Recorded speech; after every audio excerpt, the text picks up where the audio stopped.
Hello, welcome to these mini Bible studies this week as we prepare for the first Sunday of Christmas, December the 27th, 2020.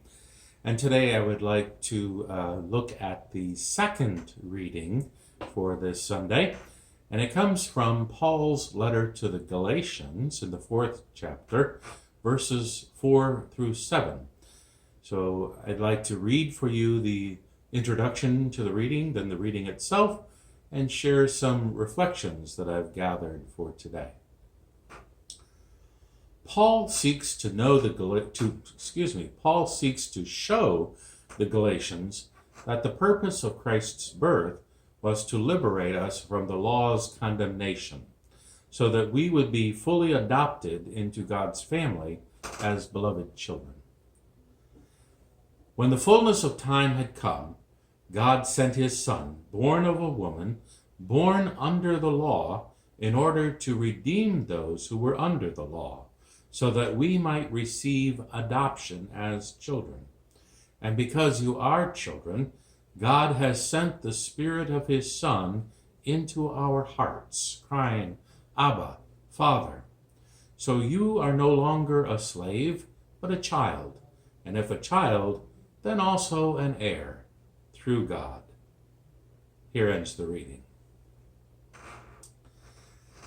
You know, the Apostle Paul's letters never do speak about the birth of Jesus. So what makes this a Christmas reading?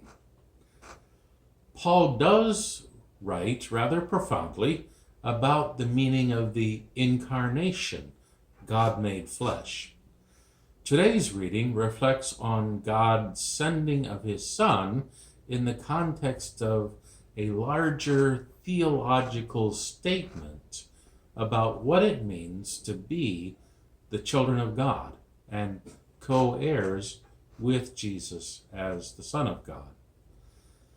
The church in Galatia was mostly Gentile believers, and Galatia is a region, not a city. So the whole area is mostly Gentile believers, and false teachers were trying to make the Gentiles believe that they had to become Jewish before they could become Christian, primarily through circumcision and obeying the law.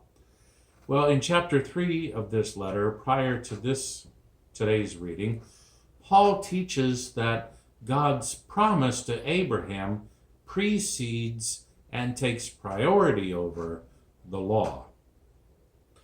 In verse 7 of today's reading, Paul writes, So you are no longer a slave, but a child, and if a child, then also an heir through God. This distinction was important in that in the first century world, slaves or servants, we might be comfortable with, were not entitled to any inheritance, while adopted children were entitled to an inheritance. And it was common practice for a childless person to adopt a son, even an adult son, for someone who could inherit the estate when that man passed away. Now, if the adopted child was still a minor, then a trustee or a custodian was assigned to manage the estate until the child matured. Not too much different from what might happen today. Paul uses this example in his description of the law as a custodian. He compares this custodial position to the purpose of the law, and he says that the law served its purpose, holding the custodial function with the authority to restrain sin, yet it lacked the power to liberate us from sin.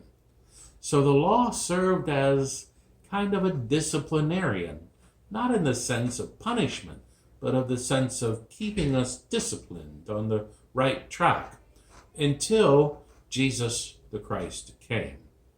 Now in Christ we are set free, justified, and made children of God through faith. So as part of that freedom, we are responsible to grow in faith. That is spiritual maturity. Also, grow in faith is the second part of our mission statement. So it's built right into our DNA, if you will, as people of Redeemer. Paul starts this section, this reading for today, talking about the fullness of time. That represents the end of one age and the beginning of another, or at the same time that God deemed just right. And God's sending of his Son ends one age where the law reigned over people, and it inaugurates or begins a new age where freedom is offered to the people.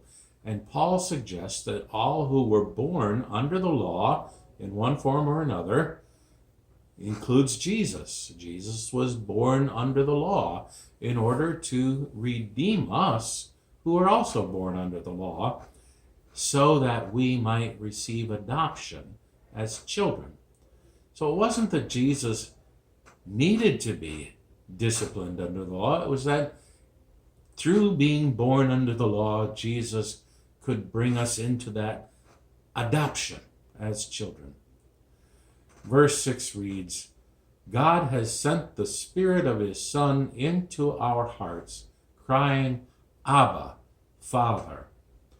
Paul teaches us that it's this Spirit of the Son that links us with Jesus, with God's Son, as fellow children of God. And it enables us, therefore, to call upon God with that same intimate language that Jesus used about God. Abba.